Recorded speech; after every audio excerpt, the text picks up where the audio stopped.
Film ini bercerita tentang sebuah keluarga. Sang ayah bernama Kevin, istrinya bernama Jules, dan anaknya bernama Andy. Pada hari itu, Kevin berencana untuk pergi liburan ke Kepulauan Karibia. Ramalan cuaca mengatakan bahwa 1 minggu ke depan cuacanya sangat cerah. Tidak ada hujan yang akan turun.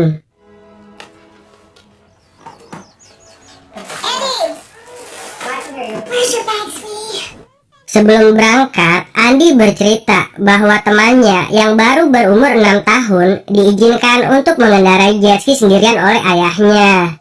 Dari situ, Andy meminta izin kepada ayahnya untuk diperbolehkan mengendarai jet ski seperti temannya tersebut. Ayahnya pun mengizinkan, tetapi tidak boleh mengendarainya sendirian, melainkan berdua bersama ayahnya. I promise. Kevin, Andy. Beberapa saat kemudian, Lucas datang menghampiri. Ia meminta Kevin untuk membantu membetulkan mesin potong rumput yang rusak. Lucas tahu cara membetulkannya, tetapi karena sudah tua, ia tidak mempunyai tenaga lagi untuk melakukan hal itu. Kevin yang gak mau diganggu liburannya menolak untuk membantu Lucas.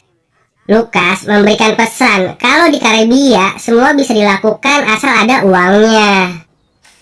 Thanks, Lucas. I'll keep that in mind. Toodaloo.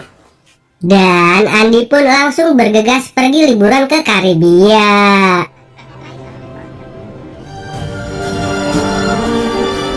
Sesampainya di sana, Kevin langsung memesan kamar dengan memberikan tips kepada resepsionis agar diberikan fasilitas tambahan di kamarnya. Di sana, cuaca sangatlah cerah, pemandangan sangatlah indah seperti di Pelabuhan Ratu. Pretty amazing.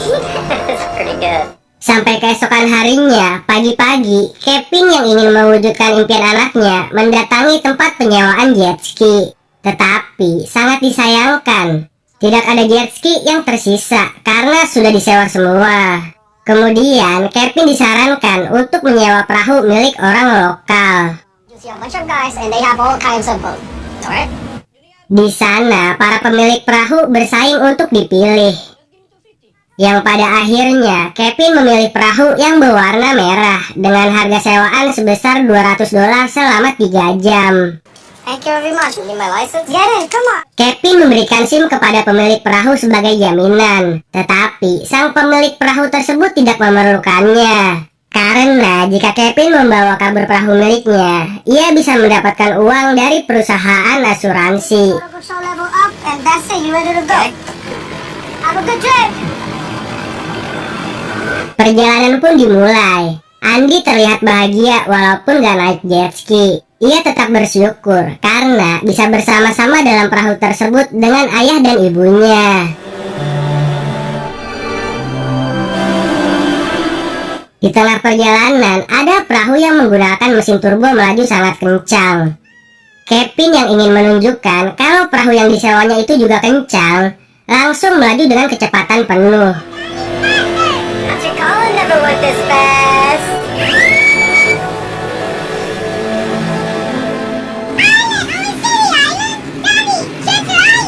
Sampai akhirnya Andy melihat sebuah pulau dan memohon kepada ayah dan ibunya untuk pergi bermain di sana.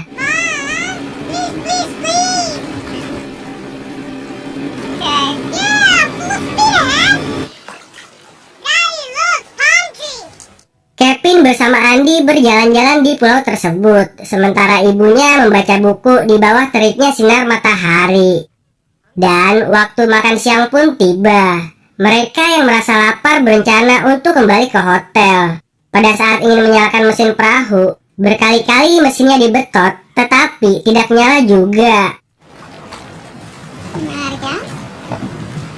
Dan ternyata mesin perahu itu adalah mesin pemotong rumput. Sampai langit terlihat gelap, Kevin berusaha untuk menyalakan mesin perahu tersebut, tetapi tidak nyala juga.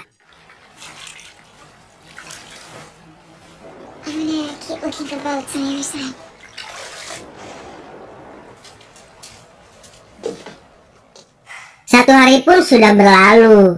Andy yang kelaparan terlihat sangatlah lemas dan tak berdaya. Kevin yang sudah memeriksa perahu dan tidak mengerti tentang mesin pemotong rumput mengambil kesimpulan bahwa aki perahu tersebut sudah soak. Di sana tidak terdapat makanan dan air bersih untuk diminum. Andy yang kehausan dan lapar diberikan semangat oleh ayahnya. Everything's gonna be fine. Look. Boat. Dari kejauhan terlihat sebuah kapal yang liwat. Kevin bersama anak dan istrinya mencoba berteriak meminta pertolongan, tetapi kapal tersebut tidak melihatnya.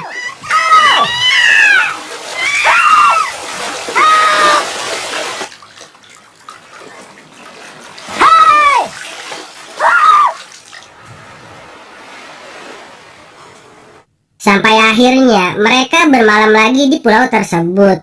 Jules meminta maaf kepada Kevin karena sifatnya selama ini yang terlalu kasar. Sementara Kevin berjanji tidak akan membiarkan istri dan anaknya meninggoy di pulau tersebut. I'm sorry. I will not let us die out here.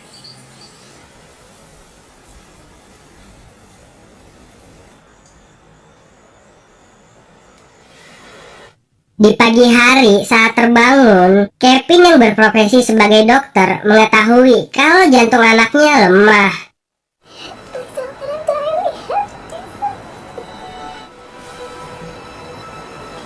Kemudian ia berinisiatif untuk pergi dari pulau tersebut dengan mendayung perahu, berharap bertemu sebuah kapal yang akan menolongnya.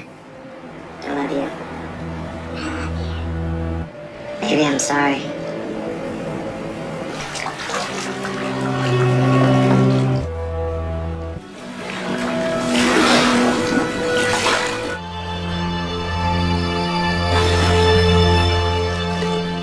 Dayung demi dayungan ia lakukan sampai ia merasa kelelahan lalu tertidur.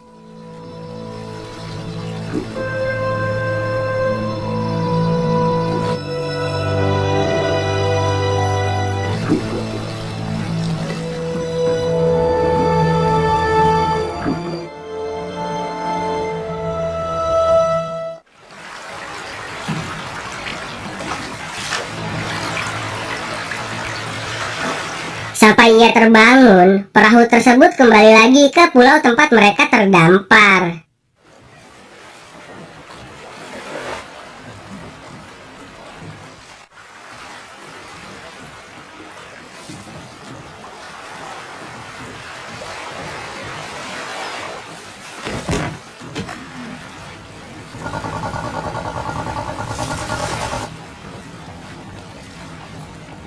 Ada sebuah kapal yang lewat, tetapi tidak melihat keberadaan Kevin. Teriknya sinar matahari membuat Kevin lemas dan pingsan seketika.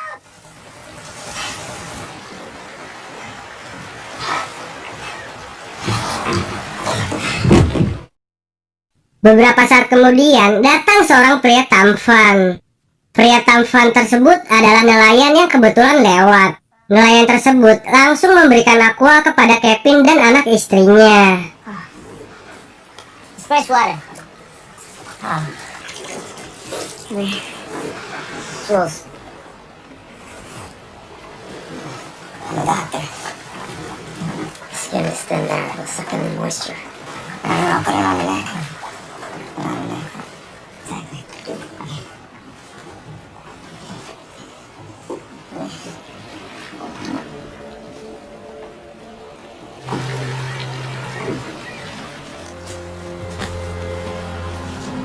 One day we're going home.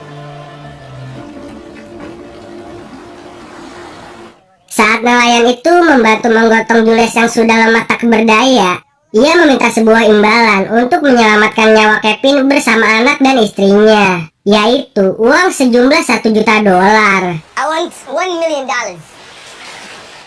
Kevin yang hanya berprofesi sebagai seorang dokter di sebuah desa hanya mempunyai uang sejumlah $40.000. Tidak mampu untuk memenuhi permintaan nelayan tersebut. Karena diperas, Kevin pun merasa sangat kesal dan berusaha untuk melawan nelayan tersebut. Tetapi kondisi fisik yang lemas karena terus-menerus terkena sinar matahari dan belum makan minum selama berhari-hari membuatnya tergeletak seketika. Saat Kevin tergeletak, pria asing tersebut memberikan saran untuk meminjam uang kepada teman Kevin yang kaya. Kevin yang tidak mempunyai pilihan akhirnya menyetujui saran yang diberikan nelayan tersebut. Yeah. Good. Kemudian nelayan itu memukul Kevin menggunakan dayung sampai pingsan tak sadarkan diri. Saat terbangun, Kevin sudah berada di perahu nelayan tersebut. Ia dibawa ke kota untuk mengambil uang imbalan $1 juta yang dijanjikannya. Sementara anak dan istrinya ditinggal di pulau, yang mana mereka hanya bisa bertahan selama 1 hari saja, karena sudah sangat lemas karena tidak makan berhari-hari.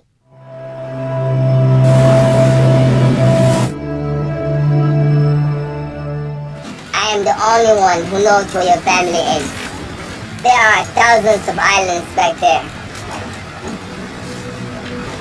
So don't do anything stupid. Sesampainya di kota, Kevin menelepon kantor, keluarga, dan para sahabatnya. Ia mencoba meminjam uang dari semua orang yang ia hubungi. Semua orang yang ia kenal pun sudah ditelepon. Kemudian, Kevin minta diantarkan ke bank untuk mengambil uang tersebut. I need to check my account. Can I have your card?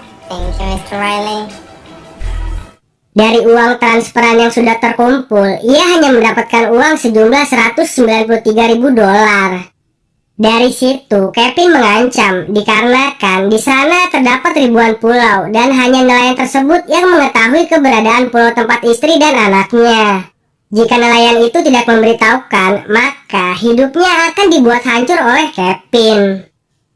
Nelayan itu pun menyetujui dan meminta Kevin untuk mentransfer uangnya tersebut.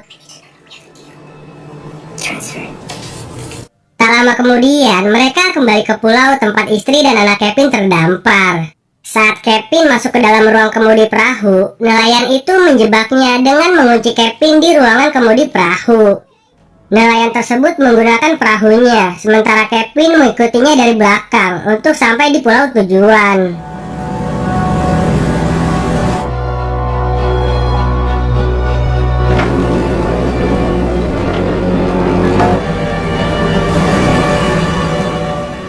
Di tengah perjalanan, nelayan asing yang takut ditangkap polisi karena Kevin memberitahukan pemerintah atas perbuatannya, menusuk-nusuk perahu menggunakan jangkar hingga perahu tersebut tenggelam. Why are you doing this?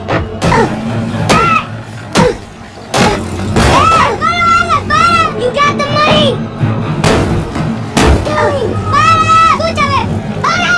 Do not leave my friend on the island! Just tell somebody!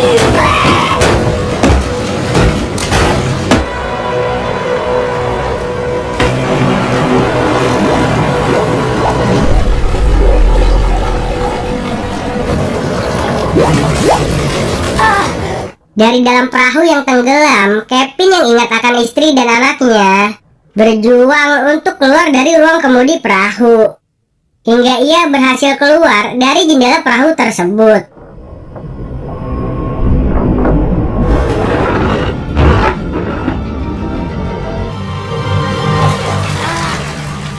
Kakinya yang terluka karena terkena jendela kaca perahu ia balut dengan kaosnya.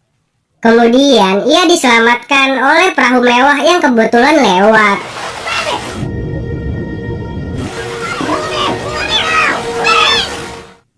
Lanjut pada saat malam hari, Kevin didatangi oleh seorang detektif polisi yang akan membantu Kevin untuk menyelamatkan istri dan anaknya yang terdampar di pulau. Polisi memberitahukan untuk menemukan pulau tersebut bisa membutuhkan waktu hingga berminggu-minggu. Sementara istri dan anak Kevin yang sedang kelaparan dan dehidrasi hanya bisa bertahan sampai esok hari. They're gonna be dead before the sun rises. Weeks? Let's talk alone, please. Have you had any arguments with your wife lately? Kemudian sang detektif mengira kalau Kevin ini berbohong untuk mendapatkan uang asuransi dari kematian anak dan istrinya. You're wondering if I would do something to harm my 6-year-old son and my wife. You look exhausted. You're wondering if I'm lying? You need to get some rest before the search starts tomorrow. Lanjut pada saat di hotel, Kevin Kevin yang merasa was-was karena anak istrinya itu akan maut dalam beberapa jam ke depan, berusaha mencari pulau tersebut di Google Maps. Di sana, ia melihat seorang mancing mania. Dari situ, Kevin mempunyai ide untuk mencari keberadaan nelayan tersebut di pasar ikan. Detective, this guy's a fisherman and he has to have a buyer. Kevin memberitahukan ide tersebut kepada detektif. Di sana juga terdapat orang kedutaan US yang baru saja datang. Tetapi mereka menolak untuk menjalankan idenya Kevin, beralasan karena kekurangan personil untuk melakukannya. Look, I know the detective personally. He's a good man for 100% cooperation and backing of the United States. And at the same time, I need every available resource out there searching for your family. Okay? Thank you. Hey, can I get a taxi? Right away. Taxi! Dengan menggunakan taksi, Kevin langsung bergegas pergi ke pasar ikan untuk mencari keberadaan nelayan tersebut.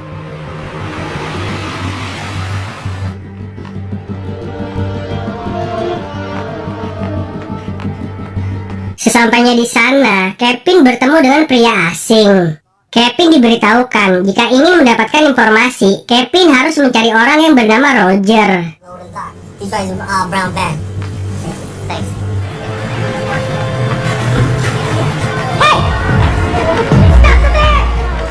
Roger pun gak tahu karena ada ratusan nelayan dan perahu, sangatlah sulit untuk mencari orang tersebut. Kemudian Roger menyarankan Kevin untuk datang ke bar di pelabuhan, tempat di mana para nelayan suka nongkrong pada malam hari. Di sana, Kevin mencari orang bernama Jorge yang menjadi asisten nelayan yang menjebaknya. Well, sure. Sesampainya di sana, ia bertemu dengan seorang pria yang bernama Jorge. Tetapi bukan Jorge yang Kevin cari. Yes. Setelah itu, Kevin menghubungi sang detektif, menanyakan proses pencarian si nelayan. Tetapi di situ sang detektif malah semakin curiga kepada Kevin yang mengira kabur dari hotel. You know, you call me if there's any further developments. From the first time I saw it, I know something was wrong. Lanjut pada saat di taksi, Kevin yang sudah merasa putus asa mencari keberadaan nelayan tersebut, melihat luka jahitan tangan supir taksi yang sama seperti nelayan yang memerasnya. Supir itu pun memberitahukan kalau bekas lukanya dijahit di sebuah rumah sakit. Kemudian Kevin diantarkan ke rumah sakit tersebut.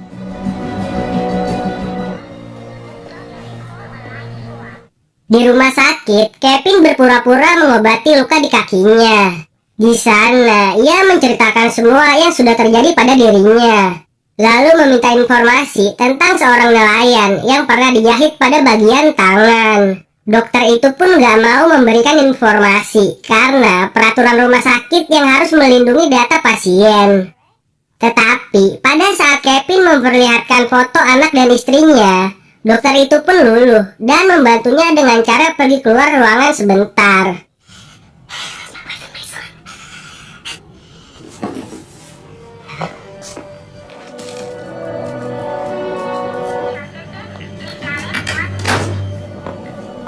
Di komputer, Kevin mencari data pasien yang pernah dijahit pada bagian tangan.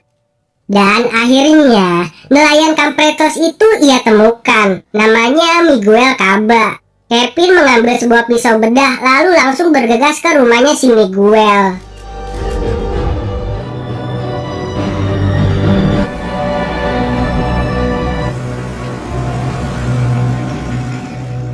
Sesampainya di sana, karena tidak dibukakan pintu, Kevin mendobrak pintu. Ia mendapatkan istri dan anaknya Miguel yang sedang sakit. I swear to you, I'm not gonna hurt your child. I just need to know where Miguel is. I don't know. Kevin bertanya keberadaan si Miguel, tetapi istrinya bersikeras menjawab tidak mengetahuinya. Dan beberapa saat kemudian, Miguel yang baru saja pulang langsung dihajar oleh Kevin. You kidnapped my wife and my son! Fuck you! Istrinya yang melihat mengambil panah ikan lalu menodongkan ke arah Kevin.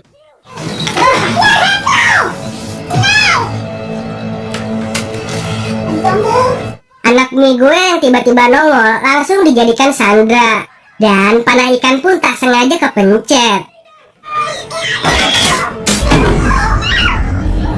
Panah itu melukai anak Miguel sampai tertembus ke perut Kevin. Miguel mencoba mencekik Kevin, yang kemudian Kevin mencocol leher Miguel dengan pisau bedah sampai ia maut seketika.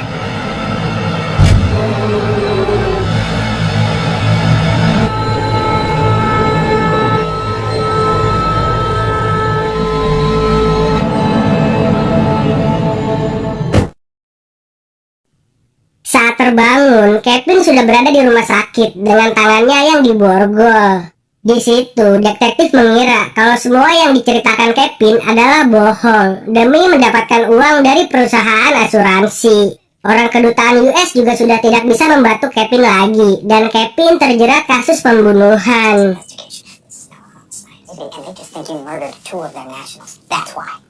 Kevin pun kemudian memberontak, mengambil sebuah pistol dari salah satu petugas.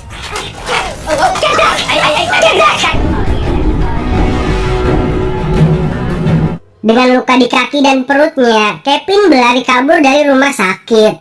Sang detektif menodongkan pistol kepada Kevin. Tetapi, Kevin merasa bodoh amat dan langsung melanjutkan perjalanannya.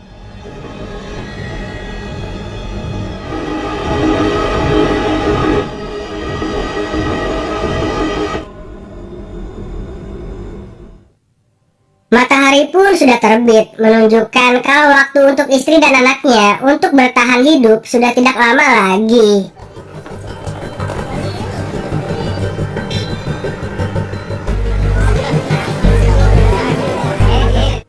Dengan perut dan kakinya yang terluka, Kevin mendatangi pusat informasi pelabuhan, mencari keberadaan Jorge dengan kode perahu yang ia dapatkan dari foto di rumah Miguel. I can help you without a last name and a whole number.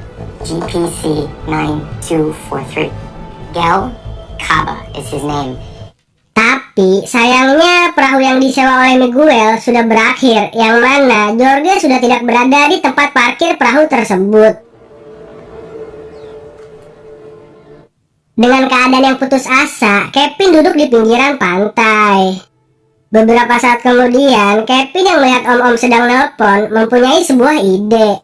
Lalu, ia menelepon ke dubes US, memberitahukan bahwa Jorge memiliki telepon. Ia meminta tolong kepada kedubes untuk melacak keberadaan Jorge lewat teleponnya.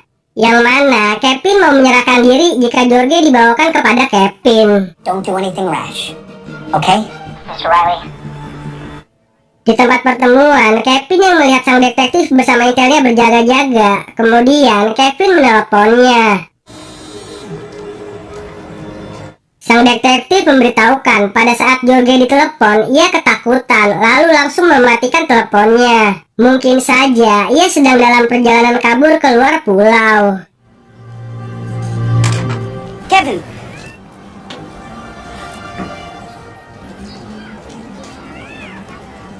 Kevin yang melihat intel mendekatinya mencoba kabur menaiki bis yang sedang mangkal.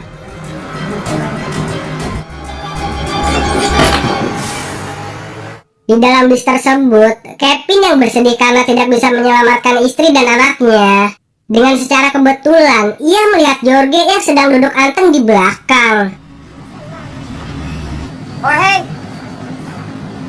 Jorge melompat dari bis dan Kevin mengejarnya dengan memohon-mohon. Stop! Please! Jorge yang ngos-ngosan dikejar Kevin akhirnya berhenti. Please! No! No, policia! Familia! Tetapi pada saat ia berjalan menuju Kevin, ia tertabrak mobil pick-up yang sedang melaju dengan sangat kencang. Sampai tubuhnya masuk ke dalam kolong mobil.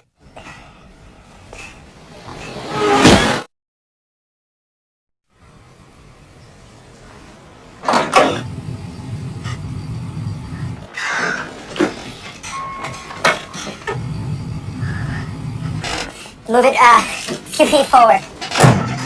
Di situ, Kevin meminta lokasi pulau tempat istri dan anaknya berada dengan sebuah peta. Dengan kondisi Jorge yang hampir maut, ia menuju ke lokasi pulau tersebut. Kevin pun langsung menuju pelabuhan dengan meminjam mobil pick-up milik sang penabrak. I'm taking your truck. Tetapi, Kevin yang memikirkan hidup George itu menyuruh sang penabrak untuk membawanya ke rumah sakit. Sementara ia pergi ke pelabuhan dengan cara berlari.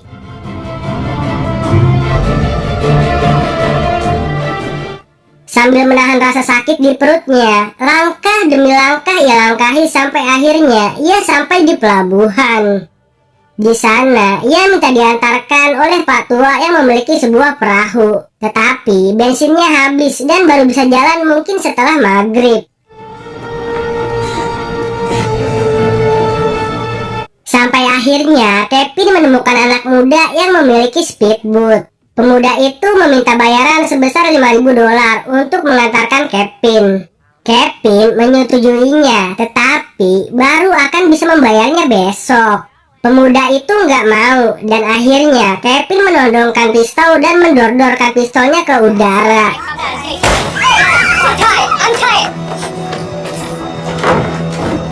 Salah seorang pemuda menelpon ke polisi pelabuhan kalau speedboatnya dicuri orang. Sementara Kevin langsung tancap gas ke pulau tempat istri dan anaknya berada. Beberapa saat kemudian, ternyata bensin speedboat itu sudah CF. Kevin mengisinya di pom bensin pelabuhan.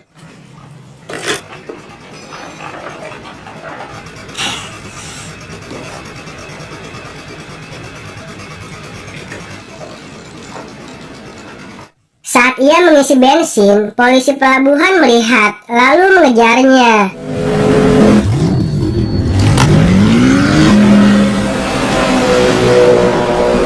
Dengan senjata M416-nya, polisi pelabuhan itu mendodor Kevin.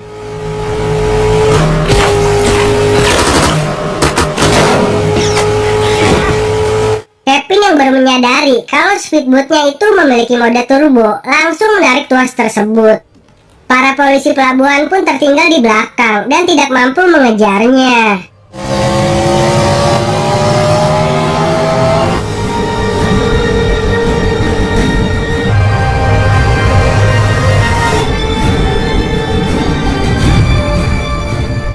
Sesampainya di pulau tersebut, dengan kondisi yang terluka dan belum tidur-tidur dari kemarin, akhirnya Kevin menemukan istri dan anaknya yang sudah sangat lemah tak berdaya.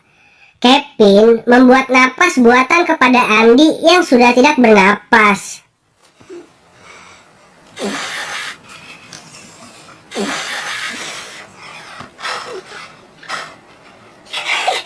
Come to me. Come to me, boy, come.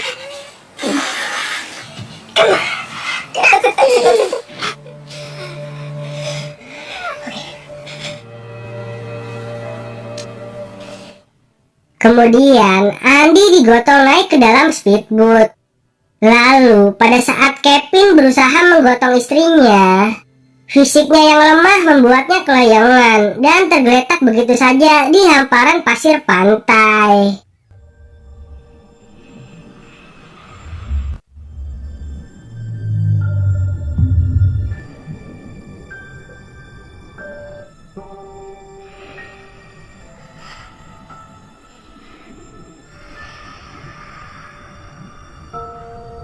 Beberapa saat kemudian, tim SAR dengan helikopternya datang menemukan Kevin.